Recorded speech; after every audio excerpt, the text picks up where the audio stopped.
നമസ്കാരം. 2026 നിയമസഭാ തെരഞ്ഞെടുപ്പ് കഴിഞ്ഞു. പുതിയ മന്ത്രിസഭ അധികാരത്തിൽ വന്നിട്ട് 2 മാസം പിന്നിടുന്നു. എന്നിട്ടും ഇടതുപക്ഷ ജനാധിപത്യ മുന്നണിയിൽ പ്രതിപക്ഷ ഉപനേതൃസ്ഥാനത്തെക്കുറിച്ചുള്ള ചർച്ച തീരുന്നില്ല, തർക്കങ്ങൾ തീരുന്നില്ല, തീരുമാനം ആകുന്നില്ല. ഇനിയിപ്പോൾ LDF-ൽ ഒറ്റയ്ക്ക് നീങ്ങാൻ തന്നെയാണ് LDF-ലെ മുതിർന്ന കക്ഷിയായ CPI-യുടെ തീരുമാനം എന്നുള്ളതാണ് ഇപ്പോൾ പുറത്തുവരുന്ന ഏറ്റവും പുതിയ വാർത്താവിശേഷം.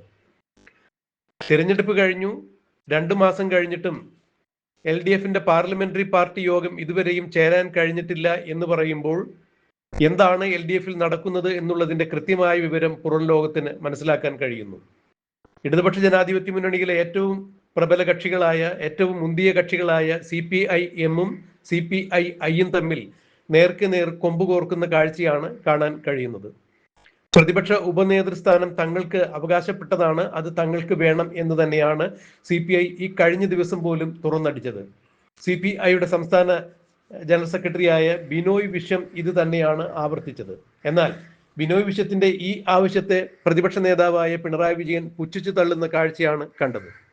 പ്രതിപക്ഷ ഉപനേതൃസ്ഥാനത്ത് ആരൊക്കെ നിയമിക്കണം, ആരൊക്കെയാണ് വേണ്ടത് എന്നുള്ളതിന് ചില പൊതുവായ മാനദണ്ഡങ്ങളുണ്ട്, ഘടകങ്ങളുണ്ട്, കീഴ്വഴക്കങ്ങളുണ്ട് എന്നാണ് പിണറായി വിജയൻ അന്ന് പറഞ്ഞത്.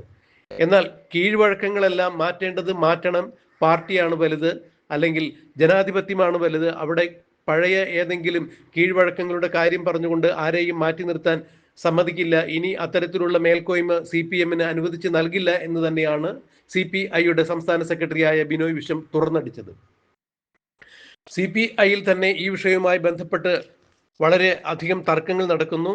വെളിയം ഭാർഗവനെ പോലെ, ചന്ദ്രപ്പനെ പോലെ CPI-യുടെ സംസ്ഥാന നേതൃത്വത്തിൽ ചങ്കുറപ്പോടുകൂടി നിലകൊണ്ടിരുന്ന നേതാക്കന്മാരുടെ ധൈര്യവും സ്ഥൈര്യവും ബിനോയ് വിശ്വത്തിനില്ല എന്നുള്ളൊരു പരാതി വരുമ്പോൾ തന്നെയാണ് ബിനോയ് വിശ്വം ഇത്തരത്തിൽ തുറന്നടിച്ചത്. പ്രതിപക്ഷ ഉപനേതൃസ്ഥാനത്തെ ചൊല്ലി ഇനി ഒരു തർക്കമില്ല, പ്രതിപക്ഷ ഉപനേതൃസ്ഥാനം തങ്ങൾക്ക് കിട്ടിയേ പറ്റൂ എന്നാണ് ബിനോയ് വിശ്വം മാധ്യമങ്ങൾക്ക് മുന്നിലും CPM-നോടുള്ള ആക്ഷേപമായി ഉന്നയിച്ചത്. എന്തായാലും ഈ കഴിഞ്ഞ ദിവസം ഇടതുപക്ഷ ജനാധിപത്യ മുന്നണിയുടെ കൺവീനറായ TP രാമകൃഷ്ണൻ ബിനോയ് വിശ്വത്തെ കണ്ടിട്ടുണ്ടായിരുന്നു. CPI-യുടെ ആസ്ഥാന മന്ദിരത്തിലെത്തിയായിരുന്നു കൂടിക്കാഴ്ച. പ്രതിപക്ഷ ഉപനേതൃസ്ഥാനത്തെ ചൊല്ലിയുള്ള തർക്കങ്ങൾ കുറച്ചു നാളത്തേക്ക് കൂടി മാറ്റിവെക്കണം, അല്ലെങ്കിൽ അത് പരിഹരിക്കുന്നതിന് വേണ്ടി CPM-ന് കുറച്ചുകൂടി സമയം അനുവദിക്കണം, അതുവരെ നിസ്സഹകരണം പാടില്ല എന്ന് തന്നെയാണ് TP രാമകൃഷ്ണൻ ബിനോയ് വിശ്വത്തെ അറിയിച്ചത്. എന്നാൽ നിസ്സഹകരണമില്ലെന്നും ആദ്യം പ്രതിപക്ഷ ഉപനേതൃസ്ഥാനത്തിനുള്ള തീരുമാനം ഉണ്ടാകട്ടെ എന്നും അതിനുശേഷം ബാക്കി കാര്യങ്ങൾ തീരുമാനിക്കാം എന്നുമാണ് ബിനോയ് വിശ്വം പറഞ്ഞത്. ഇത് തന്നെയാണ് CPI-യുടെ ഉള്ളിലും ബിനോയ് വിശ്വം അവതരിപ്പിച്ചത്. എന്നാൽ മുൻ മന്ത്രി രാജനടക്കമുള്ള ആളുകൾ ഇപ്പോൾ പറയുന്ന കാര്യവും ഇത് തന്നെയാണ്. ആദ്യം പ്രതിപക്ഷ ഉപനേതൃസ്ഥാനത്തെ കുറിച്ചുള്ള ഒരു തർക്കത്തിലും ചർച്ചയിലും തീരുമാനമുണ്ടാകട്ടെ, അതിനുശേഷം മാത്രം മതി നിയമസഭയിൽ ഇടതുമുന്നണിയുടെ ഭാഗമായി CPI ചേർന്നിരിക്കണമോ വേണ്ടയോ എന്നുള്ള കാര്യം തീരുമാനിക്കാൻ. എന്തായാലും തത്വത്തിൽ ഒരു കാര്യം തീരുമാനമായിരിക്കുന്നു. വിഴിഞ്ഞം ഓഹരി കൈമാറ്റ വിഷയത്തിലും PM ശ്രീ പദ്ധതിയിലും CPM-ന്റെ നിലപാടുമായി യോജിച്ചു പോകാൻ തങ്ങൾക്കാകില്ല എന്ന് CPI നേരത്തെ തന്നെ വ്യക്തമാക്കിയിട്ടുണ്ടായിരുന്നു. ആ നിലപാടിൽ തന്നെയാണ് CPI ഇപ്പോഴും ഉറച്ചു നിൽക്കുന്നത്. PM ശ്രീ പദ്ധതി ഒപ്പിട്ടതുമായി ബന്ധപ്പെട്ട് മുൻ മുഖ്യമന്ത്രി പിണറായി വിജയനെയും അന്നത്തെ വിദ്യാഭ്യാസ വകുപ്പ് മന്ത്രിയായ ശിവൻകുട്ടിയെയും മുൾമുനയിൽ നിർത്തുന്നതായിരുന്നു CPI-യുടെ നിലപാട്. CPI-യുടെ പിടിവാശി കൊണ്ട് മാത്രമാണ് പിണറായി വിജയന് കേന്ദ്രത്തിന് താൽക്കാലികമായി PM ശ്രീ പദ്ധതി മരവിപ്പിക്കുന്നതായി കത്തെഴുതേണ്ടി വന്നത് എന്നുള്ളതാണ് പറയാൻ കഴിയുക. ഇതുപോലെ തന്നെയായിരുന്നു വിഴിഞ്ഞം ഓഹരി കൈമാറ്റത്തിലും CPM കൊണ്ട നിലപാട്. ഒരു കാരണവശാലും CPI-ക്ക് അതുമായി ചേർന്ന് പോകാൻ സാധിക്കില്ല. VD സതീശൻ സർക്കാരിന്റെ കാലത്ത് അദാനി ഗ്രൂപ്പിന്റെ 49% വിഴിഞ്ഞം തുറമുഖത്തിന്റെ ഓഹരികൾ മെഡിറ്ററേനിയൻ ഷിപ്പിംഗ് കോർപ്പറേഷന്, ഷിപ്പിംഗ് കമ്പനിക്ക് വിൽക്കുന്നതുമായി ബന്ധപ്പെട്ടുള്ള വിഷയത്തിൽ CPM-ന്റെ നിലപാടല്ല CPI-ക്കുള്ളത് എന്നുള്ളതിനാൽ ഇനി നിയമസഭയിൽ CPI വേറെ ബ്ലോക്കായി ഇരിക്കും എന്നുള്ളത് തന്നെയാണ് മനസ്സിലാക്കാൻ കഴിയുന്നത്. എന്നാൽ തൽക്കാലം മുന്നണി ഉപേക്ഷിച്ചു പോകുന്നതിനോ LDF-ന്റെ യോഗങ്ങളിൽ നിന്ന് വിട്ടുനിൽക്കുന്നതിനോ CPI തീരുമാനമായിട്ടില്ല. എന്നാൽ ഭാവിയിൽ അതുണ്ടാകും എന്ന് തന്നെയാണ് ഇപ്പോൾ ഇവർ നൽകുന്ന സൂചന. എന്തായാലും ഇടതുപക്ഷത്തിന്റെ പാർലമെന്ററി പാർട്ടി യോഗത്തിലേക്ക് CPI ഇനി ഇല്ല. അത് അങ്ങനെ അത്തരത്തിലൊരു യോഗം ഒരുമിച്ച് സംയുക്തമായി നടക്കണമെന്നുണ്ടെങ്കിൽ തീർച്ചയായും പ്രതിപക്ഷ ഉപനേതൃസ്ഥാനത്തെ കുറിച്ചുള്ള ചർച്ചയിന്മേൽ തീരുമാനമെടുത്തതിന് ശേഷം മാത്രം മതി എന്നുള്ള നിലപാടിലാണ്, അല്ലെങ്കിൽ അങ്ങനെയുള്ള ശക്തമായ നിലപാടിലാണ് CPI ഉറച്ചു നിൽക്കുന്നത്. ഇത് അക്ഷരാർത്ഥത്തിൽ പിണറായി വിജയനെയും CPM-നെയും വെട്ടിലാക്കുന്നു.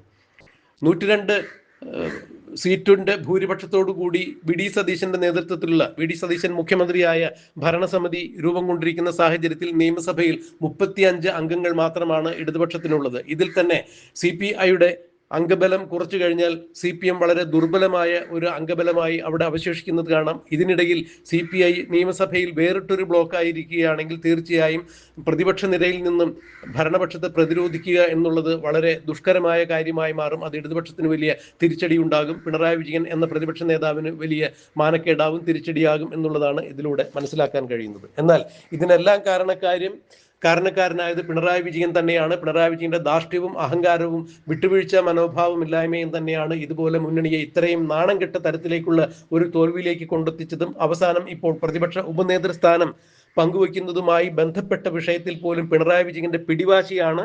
CPIക്ക് ഒരു കാരണവശാലും അത് നൽകില്ല എന്നുള്ളതാണ് പിണറായി വിജയന്റെ പിടിവാശിയിൽ നിന്നും വ്യക്തമാകുന്നത് എന്നാണ് കഴിഞ്ഞ ദിവസവും അദ്ദേഹത്തിന്റെ പ്രസ്താവന കണ്ടപ്പോൾ മനസ്സിലാക്കാനായത്. എന്തായാലും പ്രതിപക്ഷ ഉപനേതൃസ്ഥാനം കിട്ടാതെ ഇനി സഭയിൽ ഒരുമിച്ച് ഒരു വിങ്ങായി ഇടതുപക്ഷത്തിന്റെ കൂടെ CPI ഇരിക്കില്ല എന്നുള്ള തീരുമാനം വരുമ്പോൾ വിദൂരമല്ലാത്ത ഭാവിയിൽ CPI ഇടതുപക്ഷ ജനാധിപത്യ മുന്നണി വിട്ട് പുറത്തേക്ക് പോകാനുള്ള സർവ്വസാധ്യതകളും കാണുന്നു എന്ന് പറയുമ്പോൾ തീർച്ചയായും കേരളത്തിൽ പുതിയ ഒരു രാഷ്ട്രീയ സമവാക്യം രൂപപ്പെടുന്നു എന്ന് തന്നെയാണ് ഇതിലൂടെ മനസ്സിലാക്കാൻ കഴിയുക. എന്തായാലും പിണറായി വിജയന് ശക്തമായ തിരിച്ചടി നൽകിക്കൊണ്ട് CPI വീണ്ടും ചില തീരുമാനങ്ങളിലേക്ക് പോകുമ്പോൾ കേരള നിയമസഭയിൽ പ്രക്ഷുബ്ധമായ രീതിയിലുള്ള പല അന്തരീക്ഷവും അല്ലെങ്കിൽ പല നാടകീയ രംഗങ്ങളും ഇനിയും കാണാൻ സാധിക്കും എന്നുള്ളത് ആണ് നമുക്ക് മനസ്സിലാക്കാൻ കഴിയുന്നത്. അതെന്താണ് എന്നുള്ളത് നമുക്ക് കണ്ടറിയാം, കാത്തിരിക്കാം.